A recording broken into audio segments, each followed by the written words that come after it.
Assalamualaikum warahmatullahi wabarakatuh. Perkenalkan, nama saya Asriani Siska dengan NIM C301-21211. Di kesempatan kali ini saya akan membahas tentang metode uang. Nah, sebelum kita lebih masuk mengenai uang, kita harus tahu apa itu uang. Apakah itu uang? Uang itu adalah persediaan aset dan digunakan untuk transaksi dan juga salah satu jenis kekayaan.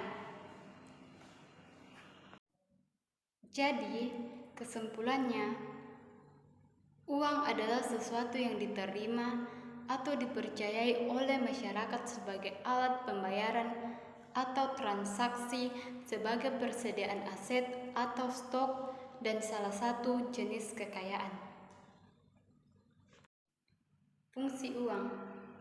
Nah, apakah fungsi uang itu? Fungsi uang ada dua bagian. Yang pertama, fungsi asli uang, dan yang kedua, fungsi turunan uang. Fungsi asli uang terdiri atas dua bagian. Yang pertama, uang sebagai alat tukar umum, dan yang kedua, uang sebagai satuan hitung. Sedangkan fungsi turunan uang ada lima. Yang pertama, uang sebagai alat pembayaran atau transaksi.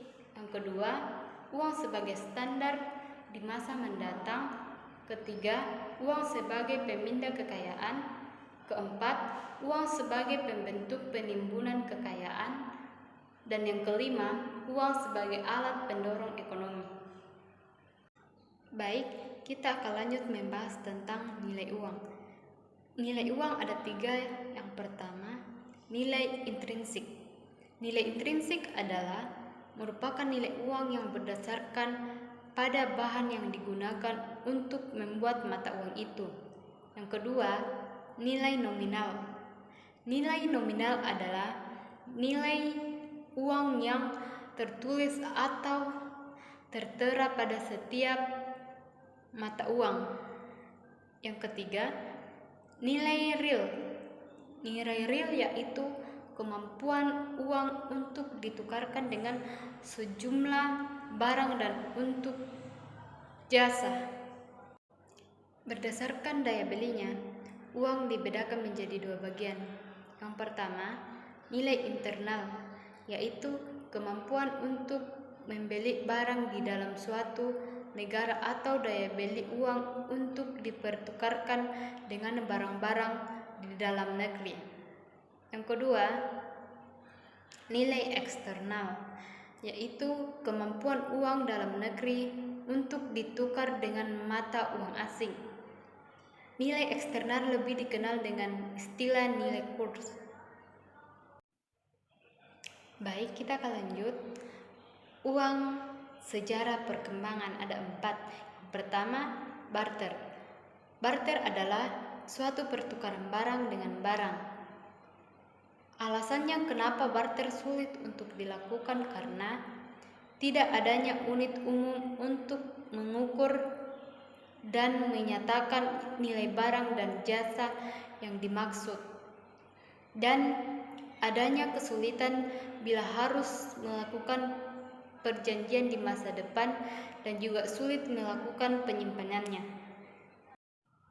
Yang kedua, yaitu uang giral atau uang bank adalah dana yang disimpan di rekening koran, demand deposit di bank-bank umum dan sewaktu-waktu dapat dicairkan melalui cek atau perintah pembayaran, dan uang giral dikeluarkan oleh bank umum.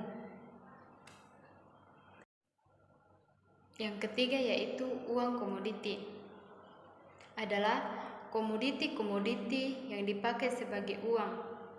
Komoditi itu adalah ternak, tembakau, bir atau anggur, minyak zaitun, besi emas, perak, permata, dan lain-lainnya. Dan yang terakhir adalah uang kertas. Kenapa uang kertas dikeluarkan?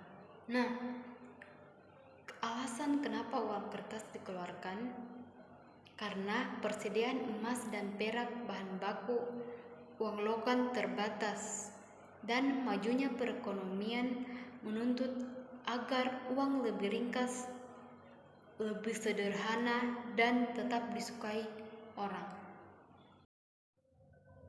Sekian pembahasan metode uang dari saya.